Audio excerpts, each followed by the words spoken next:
Northern Michigan University has offered the opportunity to record oral interviews and eventually to transcribe them to a printed form relating to the establishment and development of the Women's Center, which served throughout the UP beginning in the mid-1970s. Funding and other issues have forced the Women's Center to narrow its focus a bit from those early years, but it continues as an important resource, is located on South Front Street in Marquette, Michigan. The Women's Center celebrated its 40th anniversary last year in 2014. I am happy to have the opportunity to speak with Matt Wiese, who is currently serving Marquette County as its prosecuting attorney.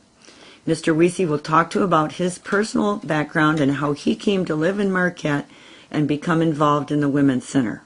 He will tell us about his involvement and his perception of its mission and value of that mission. Mr. Wiese. Thank you.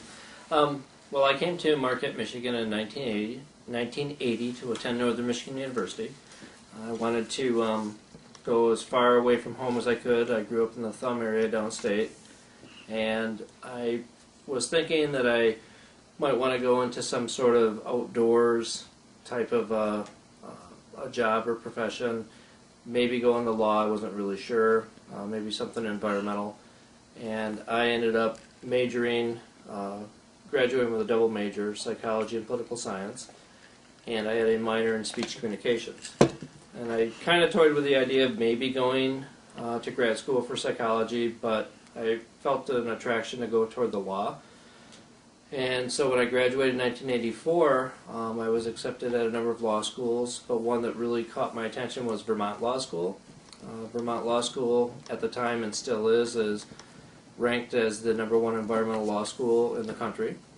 And I envisioned maybe going into environmental law and working to save the environment. What I realized early on in law school at Vermont Law, and they have an environmental law center, was that two things. One, environmental law is not very glamorous, and it's very dry. I often compared it to like working tax code law and things of that nature. And that I could have maybe have dealt with, but the thing that was the clincher for me to not go into environmental law was the fact that if you wanted to make a living, you had to work for the corporations to defend their polluting the environment. For example, when I graduated law school in 1987, some of the starting wages for going to work for the Sierra Club or the Natural Resources Defense Council or for Greenpeace, they were $10,000, $11,000, $12,000 a year. By comparison, a major chemical company in Michigan was offering attorneys that would go to work as corporate counsel $60,000 a year. So I knew that the money wasn't there, and I liked trial work. In law school, I had a trial skills course, but probably what was my biggest influence was my first year of law school, and everybody who goes to law school takes core courses, and one of them is criminal law. And I took a criminal law course from a professor her name is Heather Wishick, and Professor Wishick was a hard and fast, zealous advocate for women's rights and women's equality, and she took it upon herself to educate the uneducated males in the classroom about certain things like white male privilege, traditional gender role discrimination, and she would call us out. You know, that she would, you know, the rule of thumb, where that comes from, where a judge is reputed to have said you can beat your wife but not with anything thicker than the width of your thumb. One of my fellow male classmates unfortunately one day said, "Isn't the rule of thumb?" and she just, 20 minutes later, we were done hearing about the rule of thumb. So for me, that was at first a very defensive position to be in, feeling like she was a man-hater.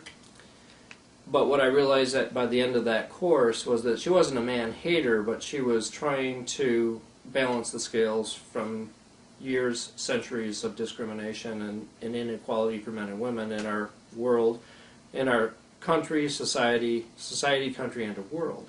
Was that a relatively new concept for you personally from your own background, or did it ring true? Well, I was not raised, it wasn't relatively new because I was not raised in a traditional, a traditional home. So it wasn't like I had the traditional parents where my mother stayed at home and was a homemaker and my father went to work. So for me, I didn't have hard and fast ideas that men do this and women do that. So as far as the practical living and existing and going about your day-to-day business, I didn't have gender roles that I thought were either for men or for women. But what I lacked was a good basic base of knowledge and history as to these things. You know, like the concept of white male privilege to me was a new concept because I was thinking, well, wait a minute, I grew up poor. I put myself through college. I'm putting myself through law school. Where's the privilege for this white male? And, you know, for me, it took a while to understand that on an equal footing as compared to, say, a white female or an African American female who maybe even came from different social status, you know, higher than what I was raised, I might be on an equal level because of the traditional notions of who gets these jobs, who gets these opportunities. And so it took, that to me was a learning experience. And then Professor Wiese offered, she obviously taught more courses, and one of the courses that I took from her was a seminar called Women in the Law, Women in the Law. And she could not discriminate and say men couldn't take the course, but she intended the course to be a seminar for just women law students. And you had to take a seminar course to graduate law school. It was a 2-credit course, I believe, and it lasted for the semester, and you had to develop a topic and a thesis, and you had to have a paper that it wasn't like a doctoral thing, but it had to be of publishable quality. Substantial yes, content. And it had to be backed up by, you know, appropriate sources, legal sources, whatnot. So I petitioned her, because you had to have each professor that taught a seminar course, you had to have their permission to take the course, and you had to take one. So I petitioned her to let me take her Women in the Law seminar, and I was the only one of, I think there were maybe 12 to 15, I was the only male in the class. And that was my 3rd year of law school. Maybe there was another male, but anyway, we were the minority.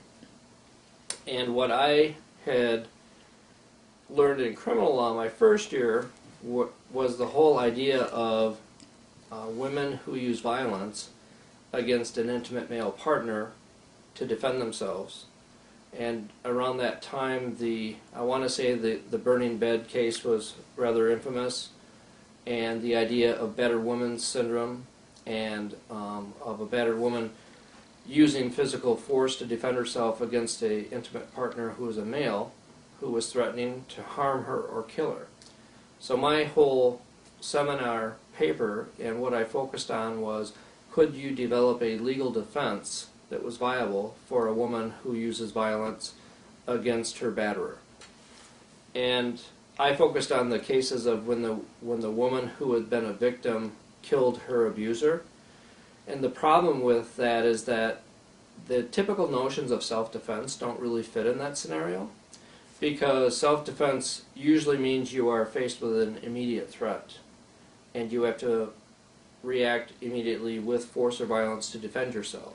And many of the battered women that were documented as to killing their abusers, they would kill them in circumstances where the threat of violence to them was not immediate. So self-defense legally would not work.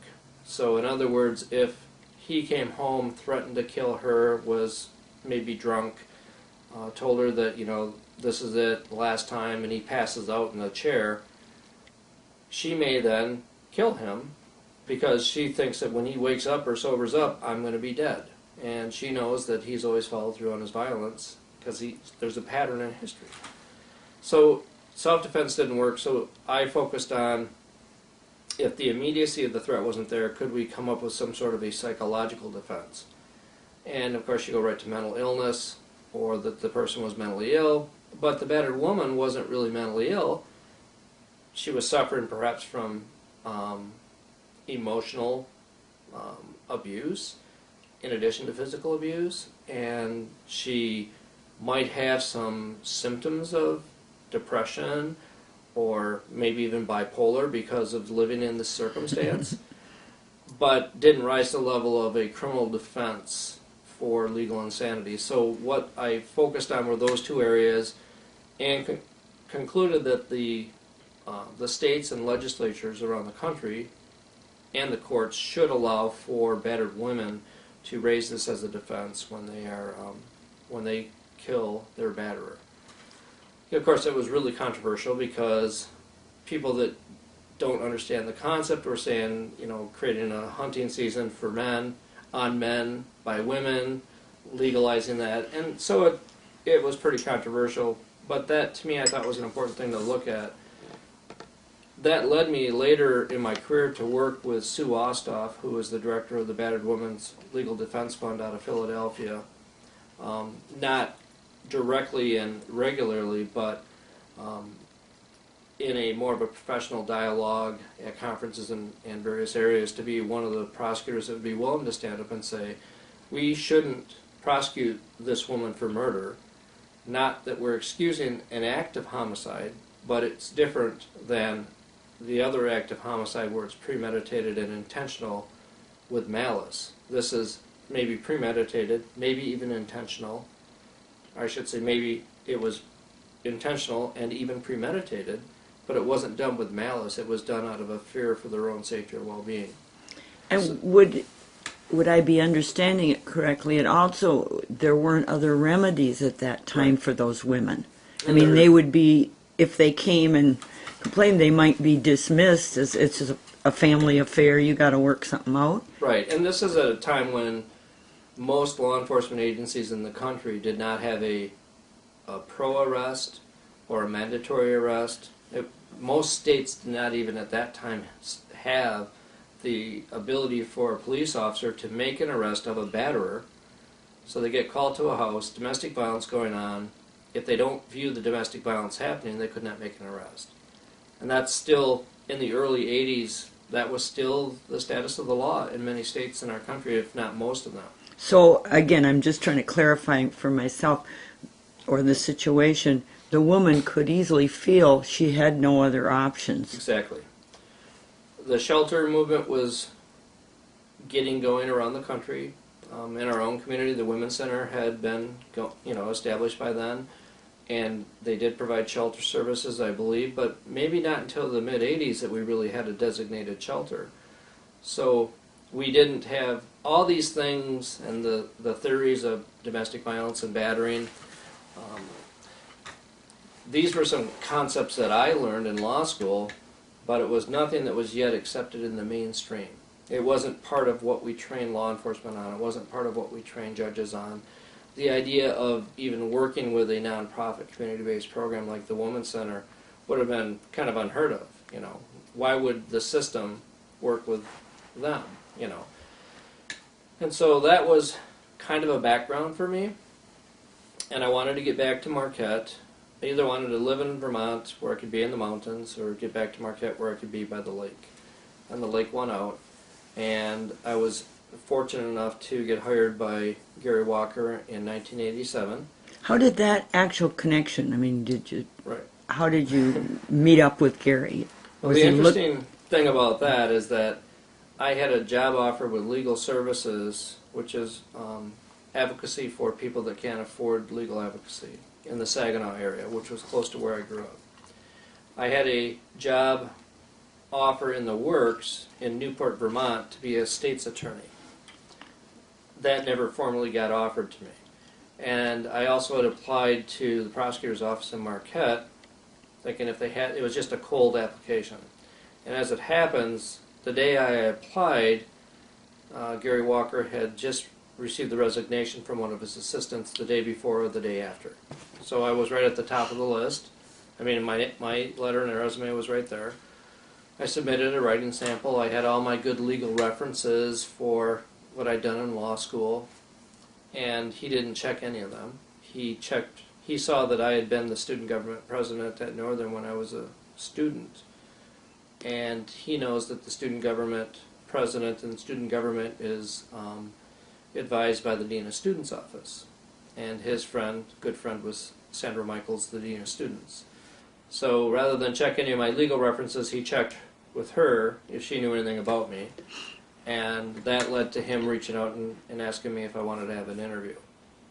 So I took the Amtrak from Burlington, Vermont to Ann Arbor because I had an old crappy Subaru that was falling apart. And then I borrowed my sister's Honda. She was living in Ann Arbor, and I drove to Lansing. I met Gary there and interviewed for the job. And then I drove Did he back. pick up on your interest in the women's issues at that I don't point? even think we talked about any of that. We talked about, why you want to be a criminal prosecutor. I said I like trial work. Are you willing to go to court, try cases? Yeah, that's what I want to do. How long are you willing to commit if I hired you? And I distinctly recall telling him that I would be willing to give him a 5-year commitment. And my idea then was, because I hadn't yet fully experienced, like the seed had been planted on women's issues and legal issues involving women and equality and fairness, but it hadn't yet grown into anything. So I was more interested looking at a lot of debt and having a job and doing good work, and I thought, this is an honorable way to do that, and I would do this for a while and maybe then go on to make some real money someday, That didn't work out for me because when I started with Gary, I handled a steady misdemeanor docket, and on that docket are domestic violence cases where you have primarily men are charged with criminal crimes of domestic violence, criminal crimes of assault or assault and battery upon their at the time it had to be their spouse or former spouse or person that they live with or used to live with. And that definition has now been expanded to include someone they have a child in common with or someone they have a dating relationship with. So those cases were showing up on the docket, and I was handling those cases with quite a bit of regularity, that and drug drivings and all kinds of other cases. So do I understand correctly, he was doing more, would the term be aggressive, on those cases than other communities? In other words, they were arresting people or abusers. We were, in Marquette County at that time, we had a stated purpose, mission, goal to treat domestic violence seriously. And we knew of the issues, but we didn't have a full, I guess our toolbox didn't have all the tools it needed. I know Pat Miklo worked for Gary previously, and she really brought a lot of enlightenment as to women in the law and women in equality and legal issues. And she did work, I know, in law school on this type of issue also. But we didn't have all the tools, and when I say tools, we didn't have law enforcement training curriculum.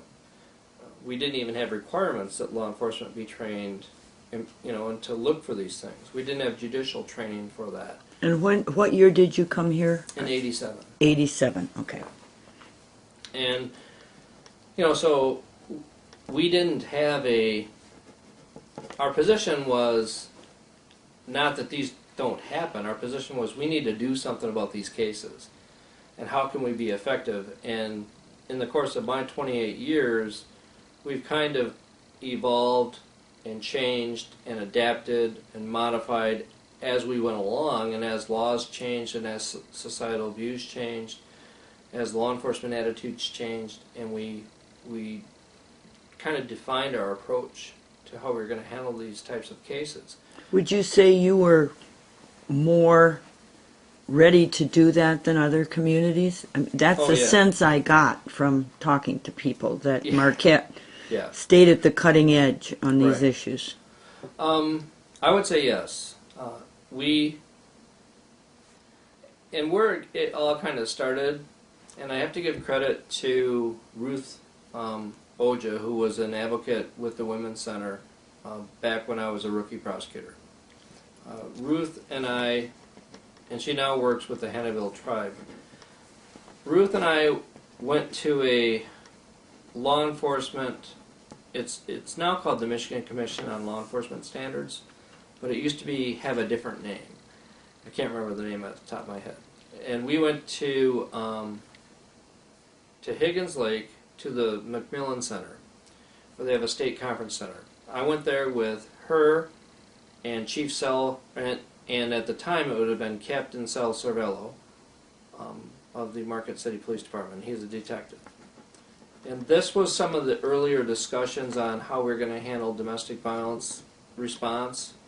And people around the state were starting to realize that we needed to have not only cops and prosecutors taking a keen interest in these cases and focusing, but we also needed to bring in our community-based advocacy centers, like the Women's Center. Now the Women's Center, as I'm sure people have told you, is the oldest such center, I believe, in the country. And it's, if not the country, at least the state. And actually that has been corrected. We're like the second, because we learned from Oakland University. Okay. And they're still existent. Because Okay. I had that in my mind until 2 days ago. So one of the oldest. One of the oldest, in the yes. state. And so to kind of get back to the point, so Ruth, she was, I'll never forget the day she walked in our office, and we didn't have any women assistants on staff at the time. It was just men. And she wanted to talk about a particular case. And I remember Gary calling me in and saying, well, what happened with this particular case? And I said, well, I don't know. And I remember the chief assistant saying, well, what did you do? And I said, well, I don't know what I did. And I thought she was here to talk about a recent case where we had made an arrest. What she was really there for was to talk to me about a different case. And so they basically said, well, go talk to her and find out, what's going on. And to give you some context, to have a Women's Center advocate show up at our office was kind of a foreign idea. Like, they're there because we must have done something wrong. That's our mindset. What Ruth wanted to talk to me about was a tragic incident that happened in the city of Marquette where a woman was killed by her abuser. And it happened in the city. She was shot to death with a rifle as she was leaving her home, and I believe it was during the evening hours, and I believe she worked the midnight shift at one of the local nursing homes. And then as the police rolled on the scene, he turned the gun on himself and killed himself. And I can remember, and law enforcement, you have to keep in mind, is they are cynical, but they deal with lots of bad stuff. And gallows humor is not unheard of in this type of work. And I can recall a detective talking to me about that case prior to Ruth coming in, and he talked about how it was too bad that she got killed, but he had done himself in, saved the taxpayers all of this money, and that kind of a discussion ensued. And it was not meant to be shared in an archive here discussion, but that was the reality of it, is that, it was sad. She was dead. It was unfortunate he killed himself. But the case was done. There's no case. And Ruth wanted to talk to me about that woman's story. And I was kind of frustrated in that there's nothing I can do. I can't prosecute a dead guy. And what she challenged me to do was to look at her history and when she'd had interaction with law enforcement and with our office. And when I looked at her history, she had had 2 prior contacts with us as a crime victim of domestic violence. And in both instances, we didn't do, in hindsight, the job we could have done to try to protect her, or to try to encourage her to, or try to tell her that when she's ready to leave, we'll do what we can to support you. Because back then you got to keep in mind the attitude was, why would this woman stay with this guy? Why would she go back to this guy? And those messages of help and accountability that should have been given, those weren't part of our vocabulary back then. And we may not have ever saved her, but she never received messages of help and accountability because in both prior cases, she did not want to participate in the criminal prosecution of her husband, which led to frustration by the police and led to frustration by us, who prosecute cases, because we wanted her to step up to the plate and do her part so we could hold him accountable. And that thinking is half right, but it's not whole right.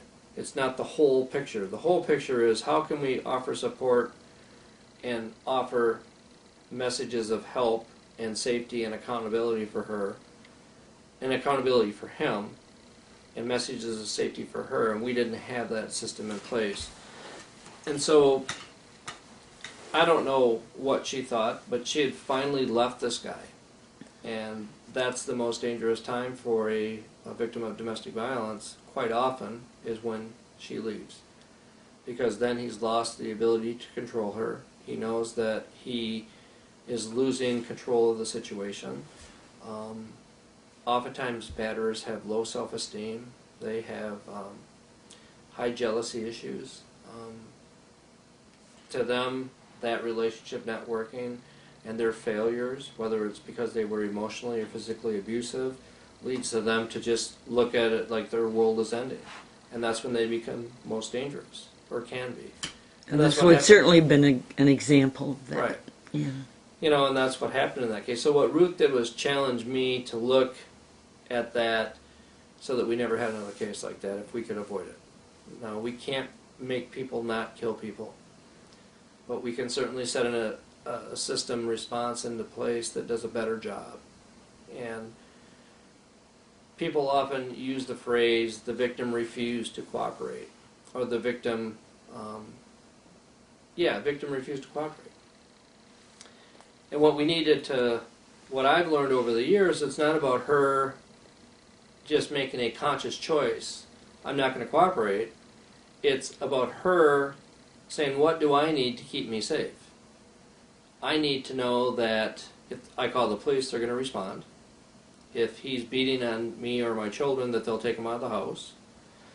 That the prosecutor will listen to me and hear what I have to say. That necessarily locking him up for a long time and having him lose his job isn't going to help me. It's very complicated.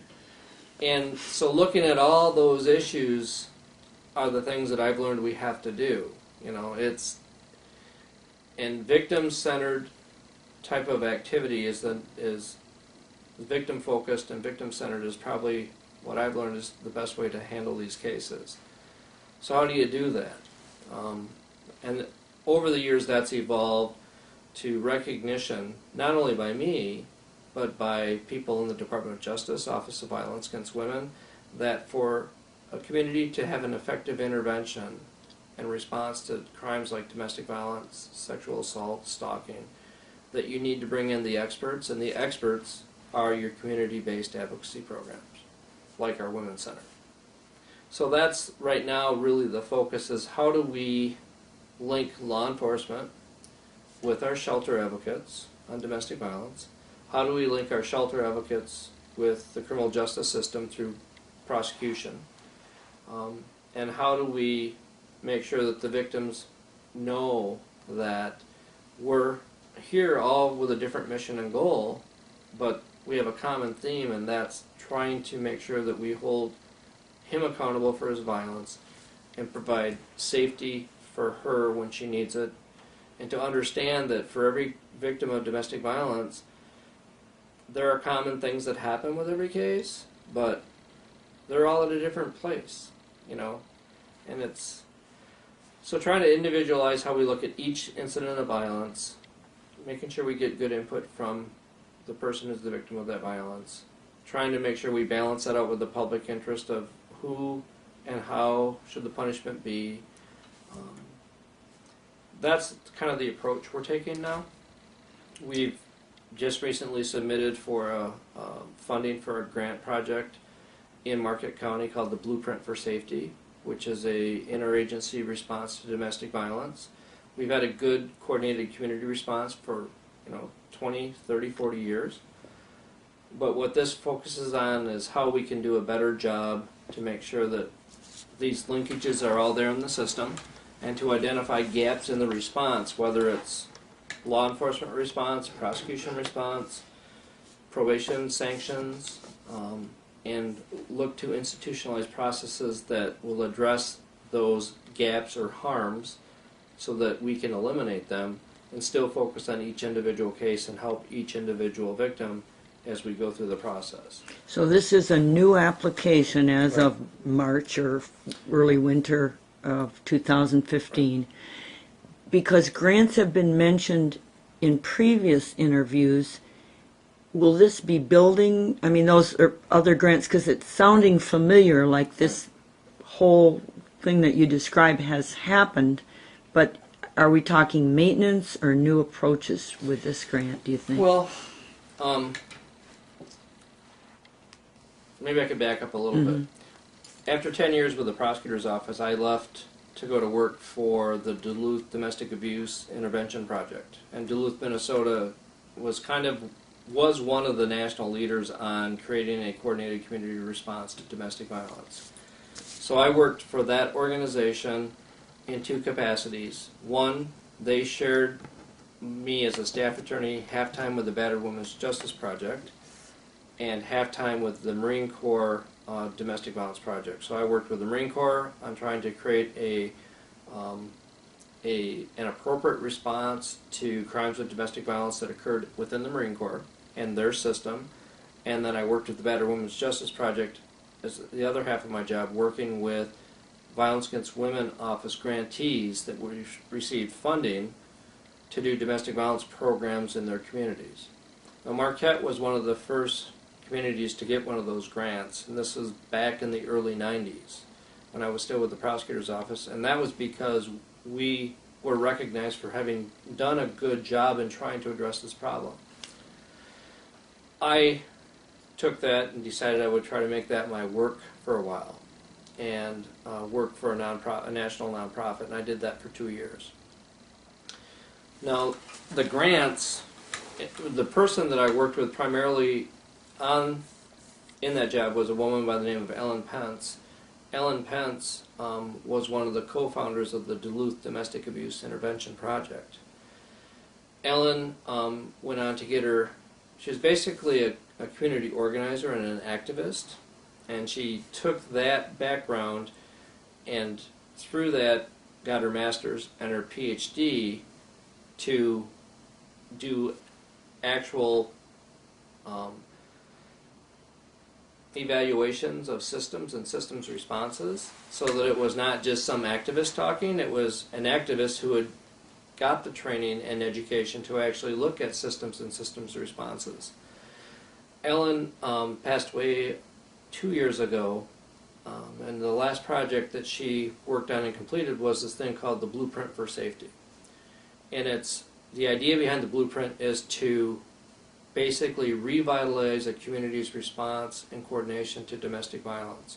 And they looked at each part of the system and did system audits on it, how everyone does their job, and how does that affect 6 key areas. And 2 of those 6 key areas are making sure that we offer messages of safety for victims and accountability for defendants, and to look at ways to not cause unintended harm to victims or unintended consequences by how the system responds and deals with a perpetrator of domestic violence.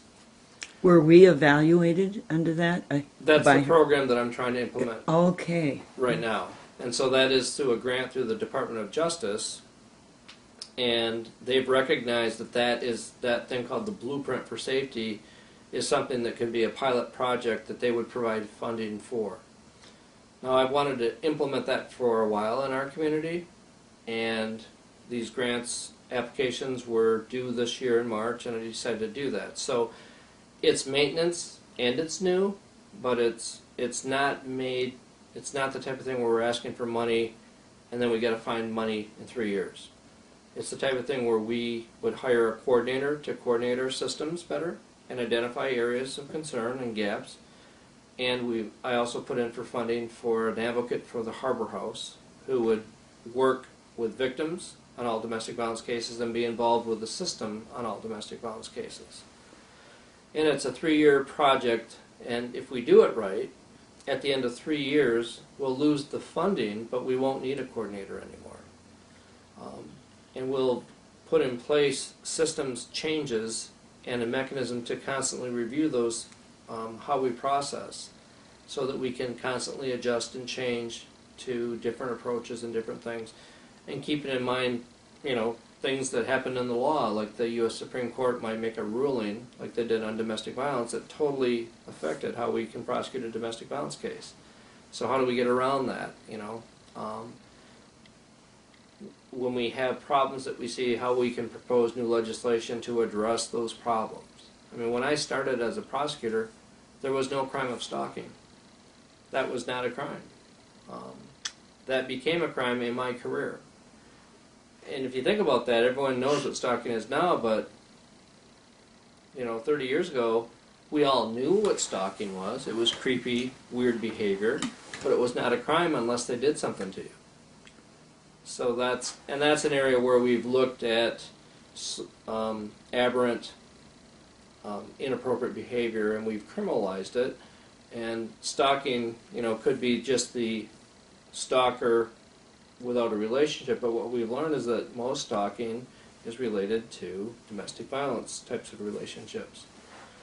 So I kind of rambled all over the place here. No, this is in a way new to some of these interviews. Okay. Gary alluded to some of this, but bringing up to date is very helpful, and it gives a chance. Most of what we've heard through the view of the Women's Center organizers is how positive and how fortunate we've been to have the relationship with a prosecuting attorney and to get some trainings, and also to draw in volunteers to support women in the courtroom and in all of these places. So it's good to know that there'll be something more of an evaluation to find the strengths and weaknesses and make adaptations. That seems like really good news for the future.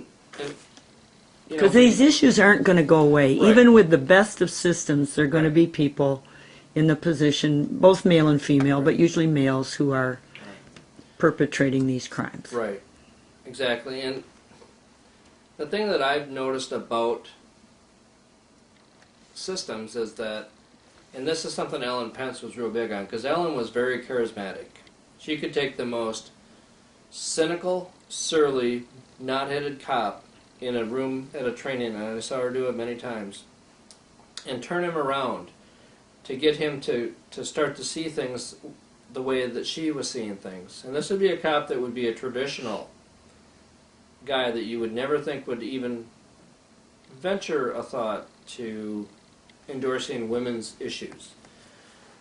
And what Ellen always talked about was, you can have the best cop or the best prosecutor or the best anything in a system, but they're going to move on, they're going to leave, they're going to change. And if you don't focus on the institutionalized practices of the response, it'll fall apart when the good person that you like to go to leaves. You're going to have good judges, you're going to have bad judges, you're going to have good prosecutors, you're going to have bad prosecutors, you're going to have cops that do a better job than other cops. So if you put the practices in and say, this is how everyone has to do business, it shouldn't be focused on personality ever. It should be focused on the job and what the job requires. Do you feel we have pretty good system here in our area? It may need tweaking, but that we do have it so we're not dependent on a few good people? I think we do, and the thing that I really value with the Women's Center, probably most of all right now, other than the idea of living in a community where we have the center and the mission that they promote, which is the overarching thing, is that the day-to-day, when I handle criminal cases of sexual assault and domestic violence, I have one of their people in my office when I meet with the victim. So if they have not linked up yet through a law enforcement referral, they're there when I meet with the victim. They're there when I go to court with the victim. They're there to help explain to the victim, because they've been through this enough, they can address their questions and their concerns and their fears. You know, they can say, here's why this is happening, just stay the course. You know, the prosecutor knows what's going on. Or they're there to say, hey, prosecutor, here's something the victim's telling me that maybe you're not aware of. And that takes... So yes, it addresses that issue that you were talking about before, where the woman, your frustration is the victim wouldn't follow through, where now if they know they have a person on their side, so to speak, that's really quite exciting. So that's something they do day in, day out. And as the prosecutor, I handle most of the sexual assault crimes. I'm assigning most of the serious domestic violence cases to myself. And I work with the advocates that are our community-based advocates for both sexual assault and domestic violence. And they're invaluable. When I do law enforcement training every year around the UP, I do legal updates for all the police officers in the Upper Peninsula. 2 of their advocates come and I give them 2 hours of my training to talk about issues of domestic violence, sexual assault, stalking, and now human trafficking. So that the police get more comfortable and familiar with the idea that we have these people who are advocates, but they're not there to tell the cops how to do their job.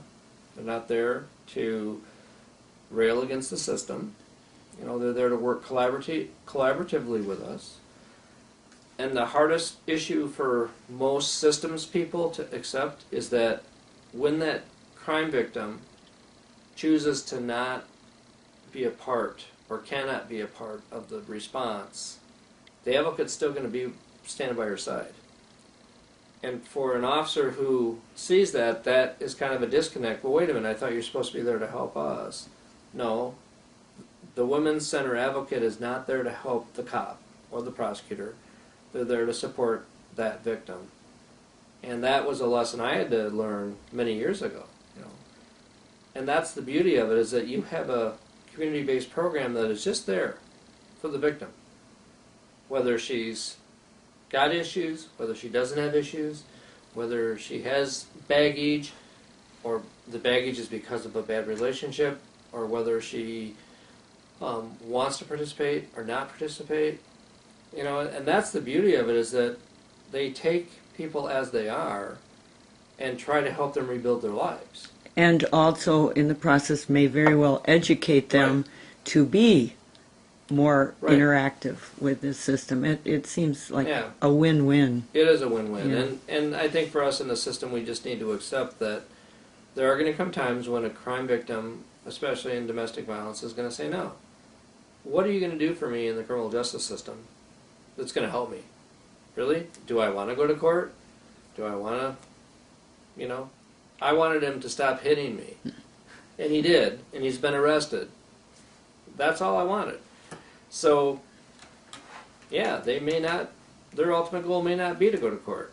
Even if they leave him and they have children in common, they may not want me to prosecute, because maybe he has a job and maybe he pays child support, you know. And so how do we balance all that out to make sure he's held accountable and that her interests and her safety needs are still addressed, you know? And so it gets complicated, and you got to be open-minded in how you handle the cases. And that's where, backing up on these grants and things, the education of all the parts of the system help. Right.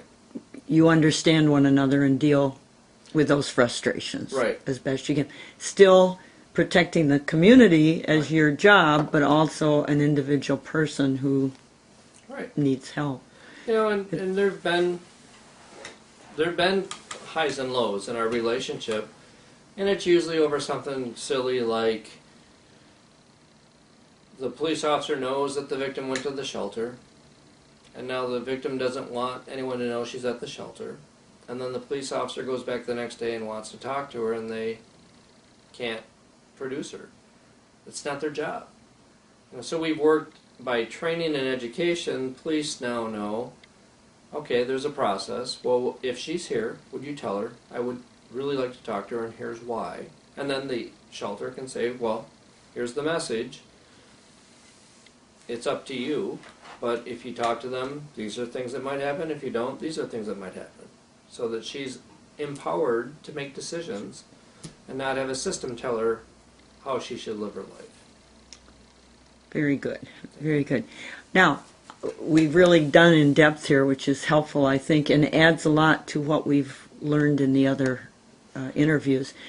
Do you have any other comments on the Women's Center itself? Have you had any other experiences working with them at some other issue than the... Oh, yeah. I was on their shelter board at one time when the shelter board, we weren't a nonprofit.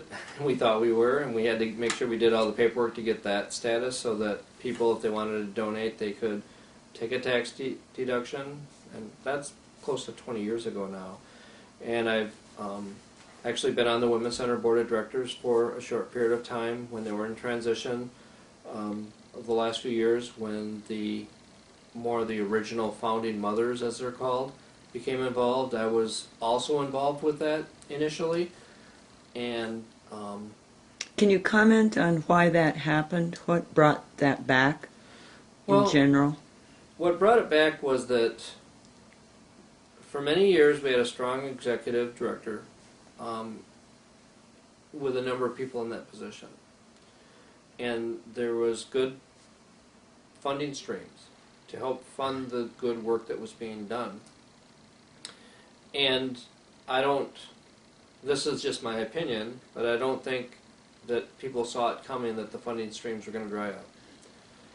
And then there was most of the traditional folks that had been involved were no longer involved. The workers that were day to day were still pretty much the same, the advocates and whatnot. And there was a financial crisis at the Women's Center. There was not enough money to meet payroll, to meet the bills. And that sort of was a perfect storm, if I understood it. The bingo issue, the space, grants were drying up because of the recession, and a whole complicated, it wasn't one thing that happened. It was a combination of things. The recession, the lack of grant funding, the money that was made from bingo for so many years, that dried up. There was some legal allegations that went on, and it was just a whole kind of a mess. And I was involved with Sally, am I supposed to say? Yeah. Pat Mickle, Sally Mae, Carlin Rapport. The founding ladies. Yeah. They were still hanging out in the community. Yes. And Martha Parks was also involved, and she had been a former director of the Women's Center way back in the day, or program manager. And we just went to the current board at the time and said, something's got to change. And we weren't trying to necessarily say we want to take over, but they basically said, if you want it, if you want to try, go ahead. And so a new board transitioned in, and the thing that struck me about especially folks like Carlin Rapport and Pat Micklow and Sally Mae was that they exhausted me because of their willingness to put so much time and effort into it. And granted, maybe it's because they weren't still full-time in their professions anymore, but they are some hard-working folks. And they're still doing it after several years. We're talking volunteers, too, and that's come through. That yes, there have been some paid staff positions, not overpaid staff positions, but the predominant energy has come from volunteers, and I think that speaks to this community. Yes. So, I mean, I was involved for about a year with that first transition when they came back, and I was proud to do it. I was happy to do it. But I was also a brand new prosecutor taking over for Gary Walker, and I'm trying cases, and I have children, and I couldn't put in the time that they put in for that. And I think my skills are best used by doing what I do in the criminal justice system. and being supportive of the Women's Center. And one of the ways I'm trying to do that is if we get this new grant, I'll have funding for 3 years to give them to hire a domestic violence advocate full-time to just work on domestic violence cases. And that'll give us 3 years to try to figure out how can we maintain this position. How could we maybe change what we're doing when the funding goes away to continue it. But that'd be 3 years of funding that we would not have had before. And for me that helps more than helps. It's more effective from my perspective if I can find a way to give some funding source to them to help us work with victims and get them through the system. And I have to assume staff and all are aware of this process, and we all have our fingers crossed at this point. The Women's Center current director Phyllis Loonsfoot signed the memorandum of understanding, as well as myself, and as well as Chief Mike Angeli, who's the chairman of the Marquette County Law Enforcement Administrators. So every law enforcement agency in Marquette County has signed on doing this. So. Excellent. Well, it's wonderful to hear good news, these things, and we'll follow. We'll update this for the archives, but also... Now, is there anything we haven't touched on that you would like to comment on with? I met my wife at the Women's Center. Really? Yeah. Yeah, I was working, she was hired as the office administrator out of college. And I went in on a Saturday morning to help do some envelope stuffing for a fundraiser for the Harbor House. And that's where I first met her. And I was talking to Sue Kensington about a grant that we should propose. And she said, I will support that, but I don't have the time to do this. Do you want to do it? And I said, yeah, but I'm going to need some help.